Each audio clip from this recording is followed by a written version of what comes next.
A Dark Future. I'm Jason Horton. I'm Rebecca Lieb. And this is Ghost Town.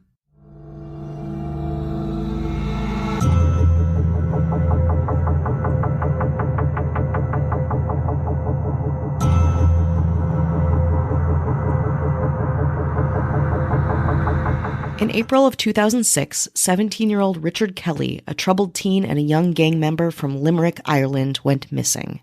Panicked, Richard's mother sought the assistance of Dennis Mackenzie, a clairvoyant who does pro bono psychic reads for missing persons. When Mackenzie meditated on the case, he saw a vision: Richard's body with a concrete slab beside it, next to a bridge. The words Brigid and Bodyke kept appearing for Mackenzie, though he didn't know what they meant. That is, until a fisherman on Lake Bridget, near Bodyke, County Clare, discovered something horrifying. Tangled underneath his net was a limb attached to what he thought was a body. Sure enough, divers recovered the remains of Richard Kelly the following day. Concrete slabs and rope were found affixed to Kelly's body. 5 men were arrested, the murder an act of retaliation after Kelly had stolen a car belonging to an opposing local gang. Dennis Mackenzie's haunting premonitions had seemingly come true, just in time to solve Kelly's homicide. Though incredibly controversial, the use of psychics, mediums, and clairvoyants to help solve criminal investigations is not entirely uncommon. It's prevalent, even. I used to work on a show a couple years ago with a CSI writer who had once been a sheriff in LA County. She herself admitted, someone who is a skeptic, that they used psychics when they were in a bind. Of course, the government has tested psychic capabilities for years as well. We did an episode on the Stargate project a while back. And while skeptics, again, abound, psychics and those they've helped will swear upon certain unseen powers and abilities, helping bring heinous crimes to justice. Complicated, fascinating, and hard to explain. Let's at least dig in a bit and try.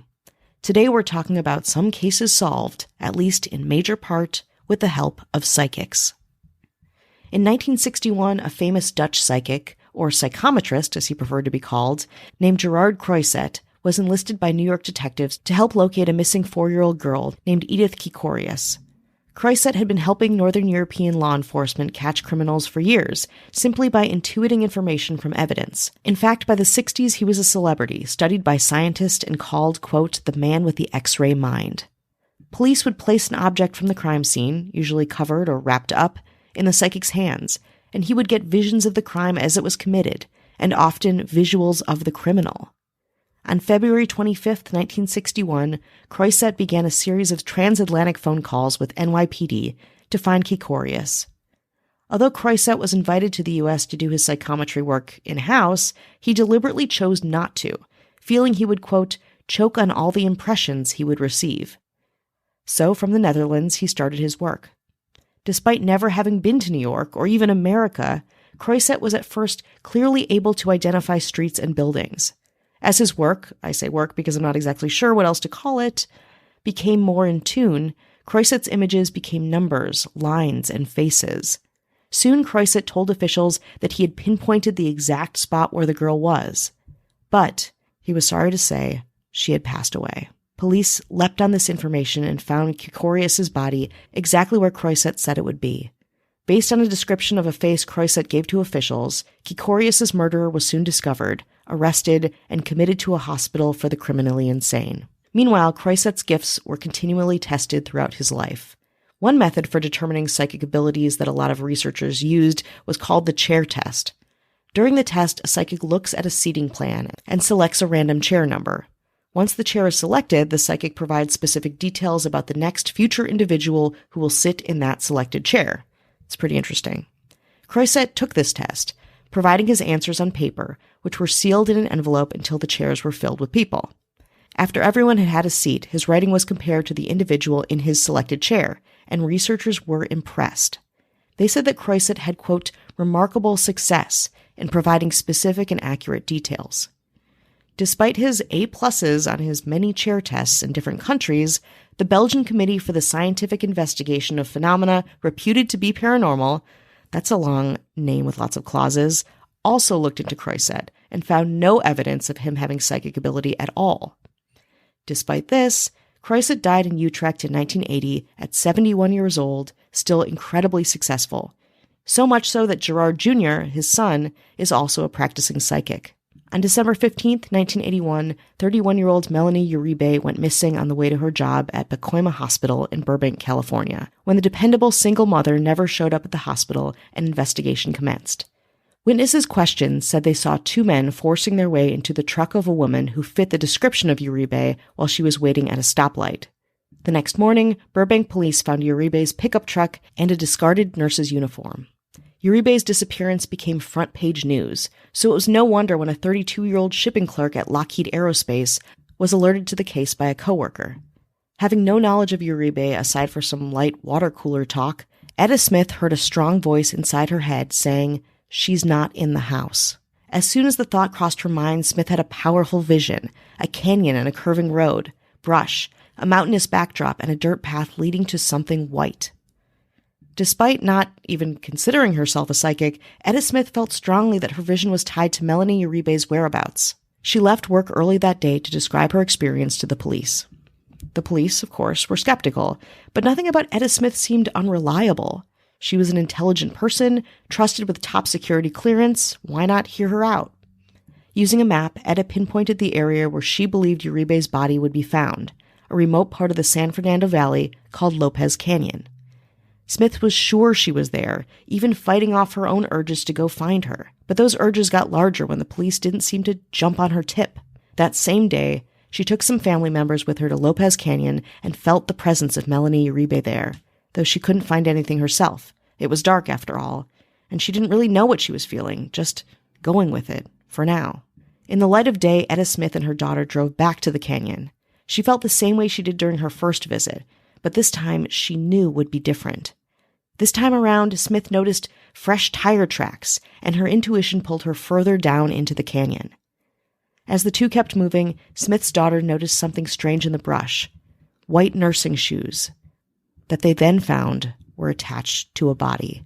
It was all there: canyon, curving road, brush, mountains, dirt path, to something white. An autopsy identified the body found by Smith's daughter as Melanie Uribe's. But Smith's assistants didn't make her a hero. No, far from it. Now she was a suspect. For several hours, Etta Smith was questioned by detectives who made her take a polygraph test. She passed it. However, the detectives told her that she had failed it, trying desperately to get answers out of the confused woman. Police thought that if she wasn't the killer, her information was coming from somewhere. They thought that maybe selling her grandiose vision story could earn her some money. The next morning, Smith was arrested for the murder of Melanie Uribe and held barefoot in a cell for 24 hours without food or water.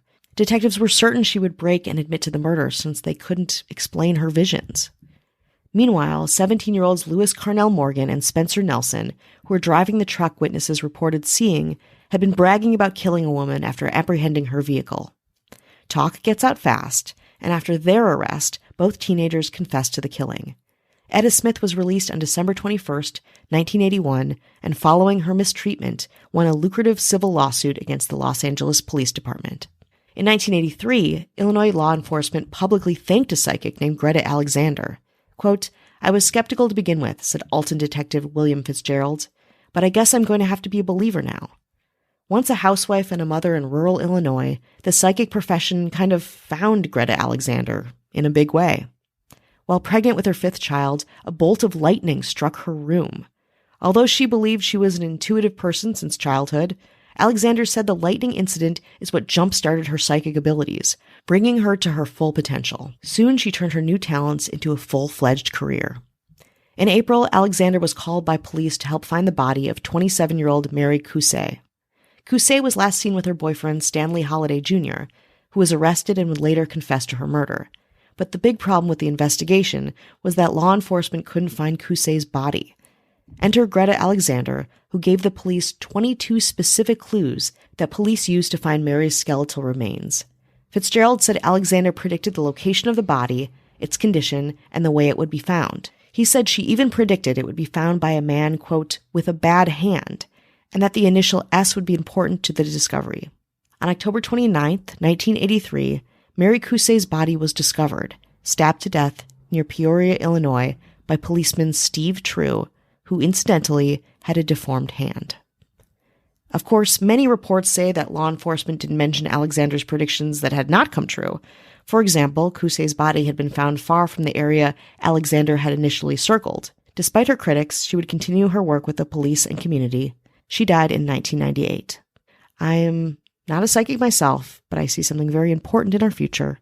A break. Leftovers or the DMV Number 97. or house cleaning or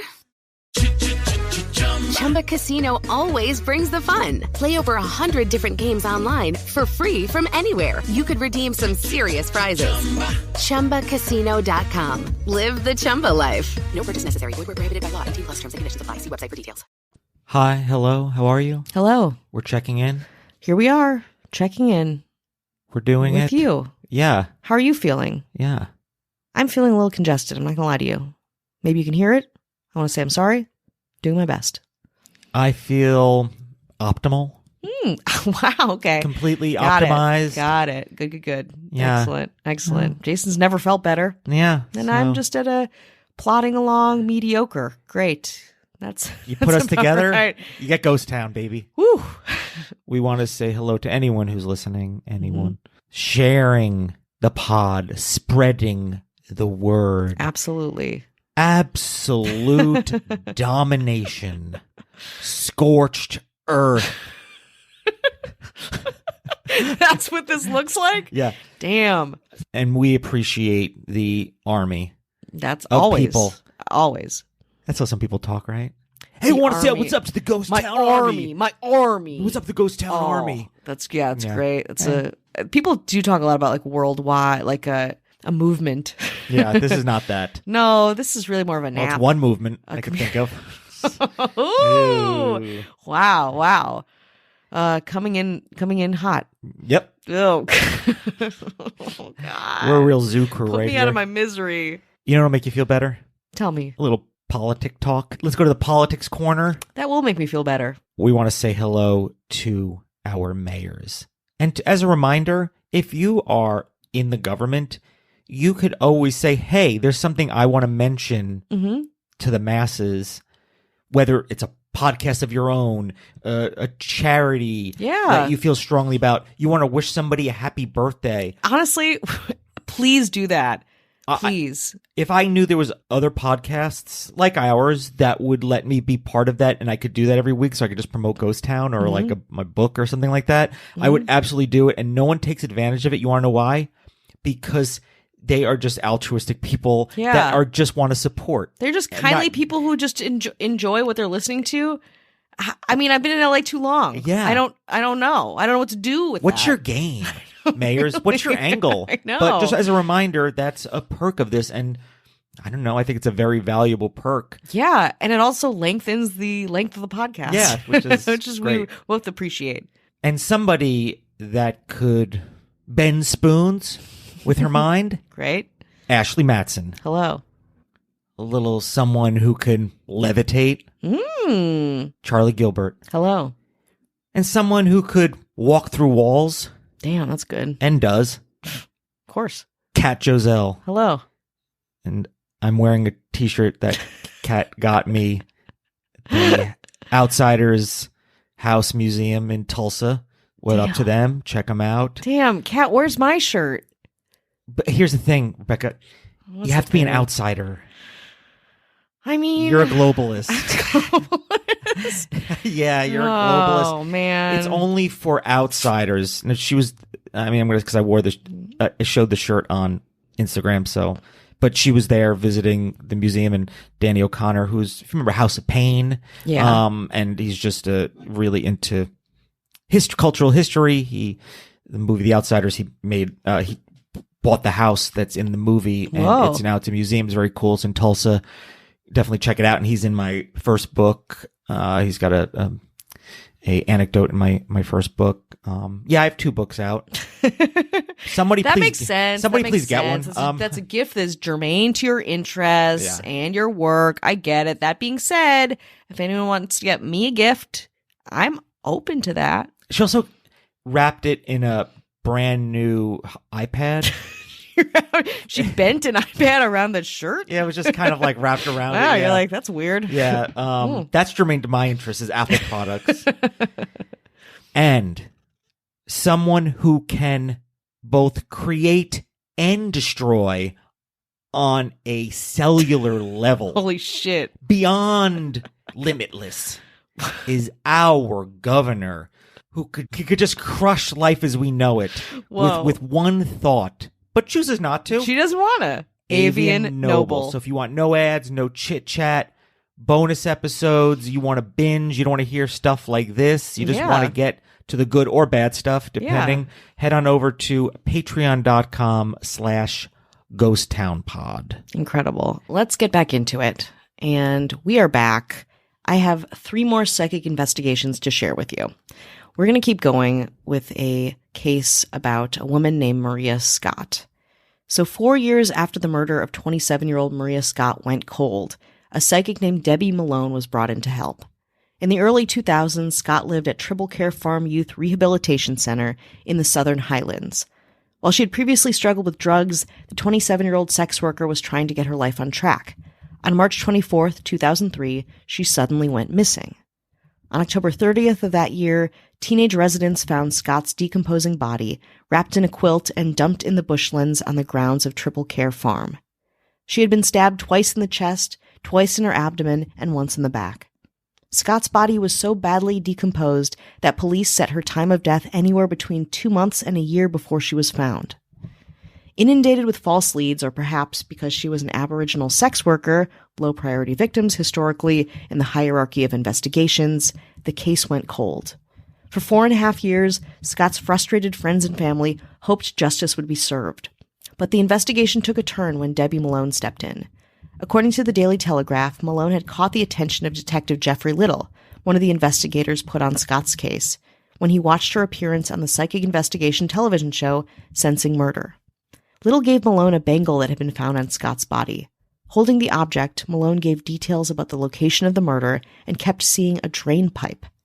Inspecting the drain pipes around Triple Care Farm, authorities found a knife, one that was eventually proven to be the weapon that took Scott's life. Malone also told detectives that she could feel the spirit of the killer inside her.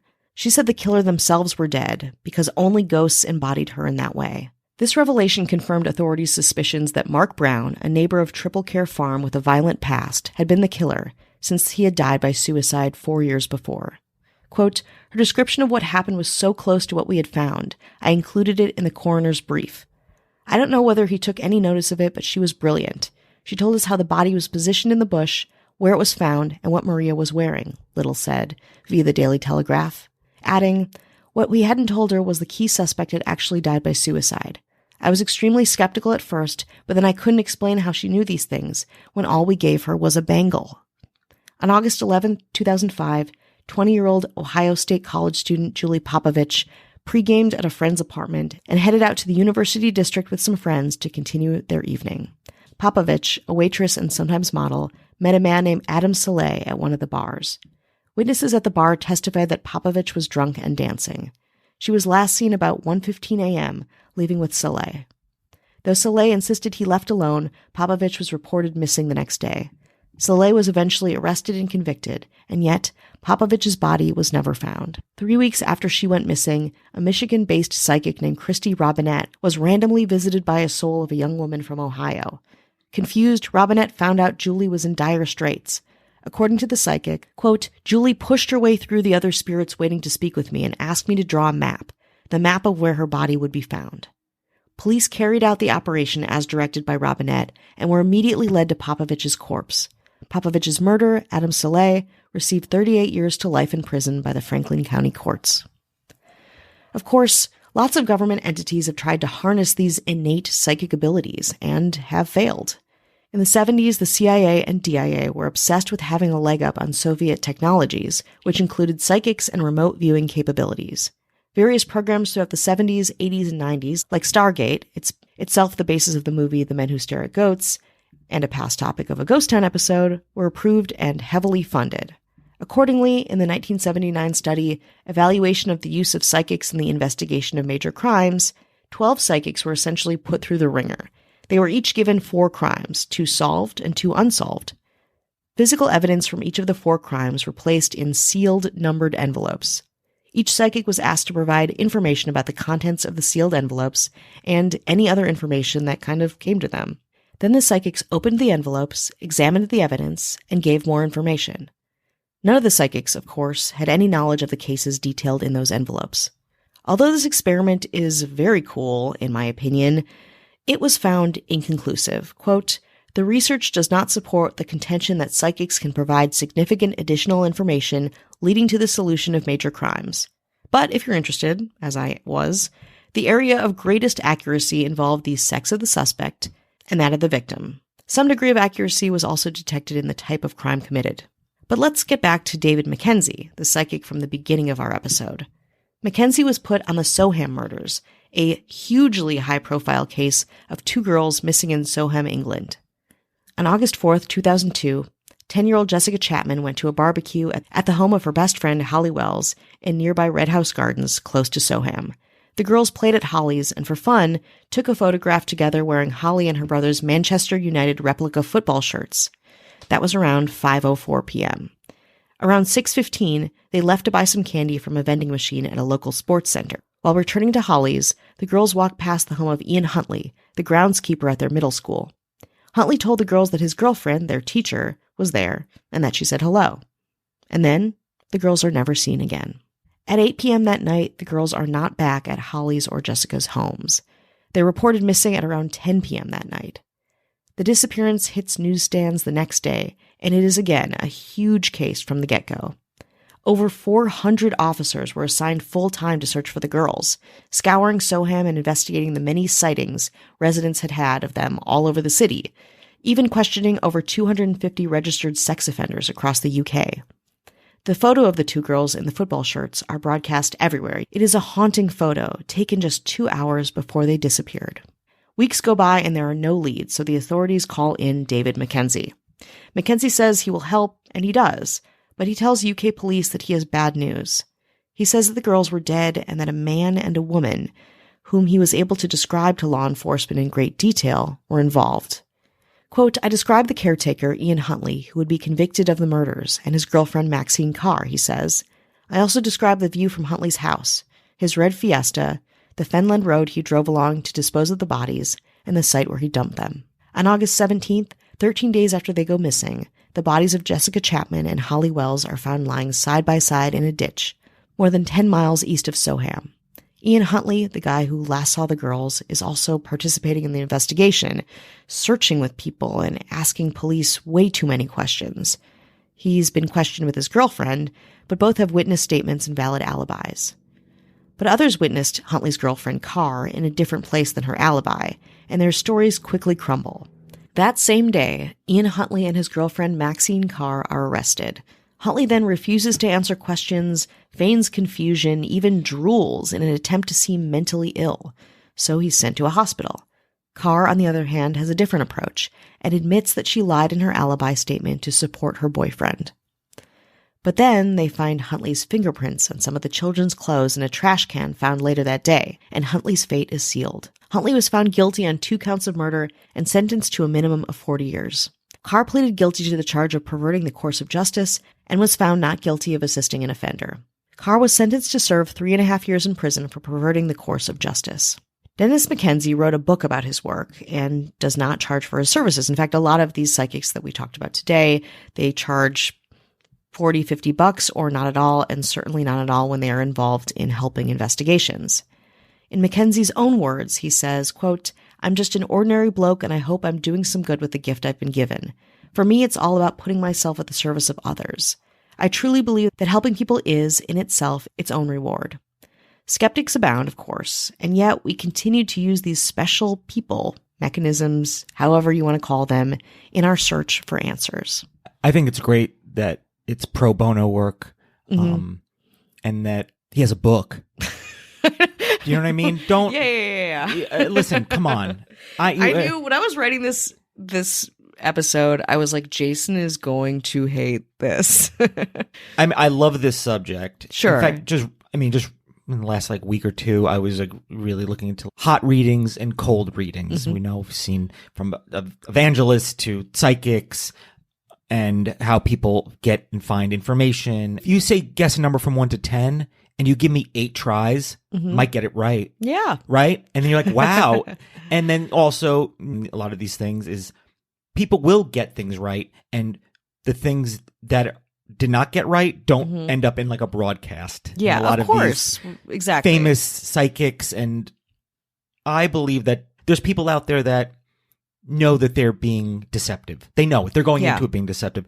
I think there's other people that may start going into it and being like, I do really feel I have something, and then become deceptive because it becomes their thing. It's their becomes shtick. their thing. Yeah. And then I think there are people that truly believe that they are, and they're being honest with they think. What is actually happening is the skeptic in me. Obviously, but people become very desperate in a lot of ways. Everyone's looking for answers. Totally. It's whether you're praying to a god, or like you're wishing on nature, or putting a penny in a fountain. It's all part of that. And interesting, like in the last maybe like 7 days, I said I was going to mention this on Ghost Town. Actually, this is like the perfect episode to do it. Ooh.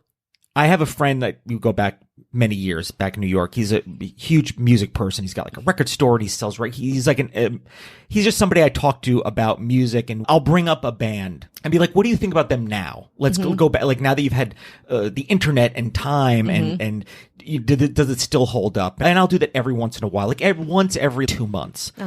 And for some reason a band will pop into my head and I'm like, what do you think of that? So I texted him, which again, we don't text that much. It's not like I do it every day where it could eventually, I'm going to pick things that he's listening to. But I was like, what do you think now of Neutral Milk Hotel? Right? Yeah. So I picked that just out of, just, I go in these things. I was like, yeah, like, let me look back on them. And he's like, that's so weird. I'm listening to them right now. That's wild. He's like, that's so weird. And I was like, I'm a psychic, and I'm going to tell people on Ghost Town, I'm a psychic. Again, that is it's a I mean, what a it's coincidence. a huge coincidence. Huge. Now, again, it's not outside of the purview of the kind of music we listen to. It's not like I picked like something that I would have never brought up before, and it's something that I would never think to ask somebody. So it's still within that world, but it's one of a few, maybe thousands of bands or whatever. Yeah, totally. And I thought that was kind of odd, and I didn't have a weird feeling about it. I was just like, this is what I want to ask him about. I knew he'd have an answer whether he was listening to them or not, but I thought it was just like a really odd coincidence in the many odd coincidences or strange happenings I've had. Yeah. Even as a cynic, like I push away from. I've had weird things. And you have more weird things than I think you care to admit right. as a skeptic. I believe that people are connected in a lot of different ways and energy. I think a lot of psychics are fucking selling you a bill of goods, and I've certainly people have premonitions, and I think those those are real. There's something out there that's not exactly science or facts. There's something that connects us. Sure. Humans are connected somehow that in a way that we can't quantify yet. Maybe we will someday, maybe we won't. I don't know. But I think that there is some kind of connective tissue, this fiber that we don't see, and the way that's expressed is different. And that's kind of like why we can't like scientifically process people when people have like a crazy vision and they're like, because if I had a vision that you were gonna fucking die in a car crash tomorrow, I would be like, I need to say this thing, because if I don't say this thing, and if it happened, like then I knew this thing. Of course, like we're all kind of like pushed to help and to support and to like be involved, and I think there's a lot of like altruism and like pure of heart kind of ideology around that. But then it gets into this sort of thing where it's like, okay, once that builds and builds, is it now your main line of work? Are you now profiting from it? And I want to say that like a lot of these people don't make money off of the stuff that they do for these cold cases and when they're involved in investigations. So that's a good thing, I think. And I think it brings a lot of comfort to the victims' families, if I'm being super honest. People do like to be involved, though. They absolutely do. People do like to be part of things. It's altruistic, but it's not totally. I think people like to insert themselves. People like to, but also people like to help. Yeah. People, like you feel good about feeling useful. There is something to that. I understand That's very human as well. Absolutely, a lot. But also there is a equity in a lot of things. Like, I do all this stuff for, lawyers do pro bono work on huge cases in small cases for free all the time. And there's a benefit to that. Totally. There's some optics to that. Absolutely. Sure. Absolutely. Well, wait, let's get back to the point. And the point is, When you psychically connected to your friend, Yes. what did he say about Neutral Milk Hotel? Oh, he says at least that second album still holds up. And Jeff Magnum lives near where he lives, close to where I used to live in New York. Oh. So he's kind of a weirdo, but a nice guy. Just kind of looking back if they made another album with that, people always wonder, like, what would that third album be? Yeah. But is it part of the lore of the fact that it's just a huge question mark? This band that was like, had this really huge album, maybe not even so much then, but definitely now. It's like, you look back on it, it's probably on every single album you must in the Airplane Over the Sea, which is a great. It's incredible. I'll tell you another interesting thing about that. Yeah. When that came out, I was kind of like I was just whatever was going on with me, I was just like very pushed. Like I was just like, I pushed that kind of stuff away because I thought it was people trying to be cool. Like, that was my stupid hang-ups. Well, it's in the vernacular of post-punk kind of indie, whiny. Like, I get that. And it took probably till that album came out like 1998, and I was like, I heard it, whatever. In probably like 2007 or 2008, a girl I was dating at the time, who looking back, I was like, I didn't really think didn't really seem to like that kind of music, but really liked Neutral Milk Hotel, at least that album, and put it on. I was like, oh yeah, this is really good. But yeah, for some reason I was thinking about them, and I was like, hey, tell me what, let's go back and tell me what you think about this now, having the benefit of kind of time elapsing. Does it hold up? Does it not hold up? Is it as important as everyone makes it out to be? But he was like, that was really weird that you brought that up. And I said, I'm just an outsider wearing an outsider's t-shirt. Yeah. Who published 2 books.